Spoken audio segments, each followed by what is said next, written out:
ఓం నమో వెంకటేశాయ. అందరికీ నమస్కారం. ఈరోజు వీడియో అత్యంత మహాశక్తివంతమైన శ్రీ దత్తాత్రేయ 36 నామాలు. ఓం శ్రీ దత్తాయ నమః. ఓం శ్రీ దత్తాత్రేయాయ నమః. ఓం అవధూతాయ నమః. ఓం దిగంబరాయ నమః. ఓం పరమాత్మనే నమః. ఓం పరబ్రహ్మస్వరూపాయ నమః. ఓం త్రిమూర్తిరూపాయ నమః. ఓం బ్రహ్మ విష్ణు మహేశ్వర తత్వరూపాయ నమః. ఓం అనంతాయ నమః. ఓం అనాదిస్వరూపాయ నమః. ఓం సత్యస్వరూపాయ నమః. ఓం నిత్యశుద్ధాయ నమః.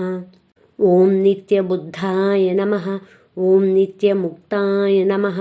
ఓం జ్ఞానస్వరూపాయ నమః. ఓం వైరాగ్యప్రదాయకాయ నమః. ఓం కరుణాసాగరాయ నమః. ఓం భక్తవత్సలాయ నమః. ఓం శరణాగతరక్షకాయ నమః.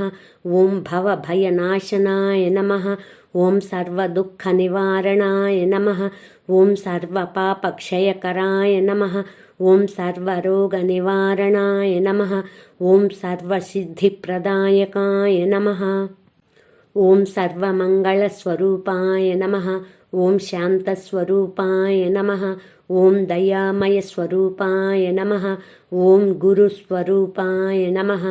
ఓం సద్గురుస్వరూపాయ నమః. ఓం జగద్గురవే నమః. ఓం యోగిరాజాయ నమః. ఓం మహాయోగినే నమః. ఓం తపస్వినే నమః. ఓం బ్రహ్మజ్ఞానినే నమః.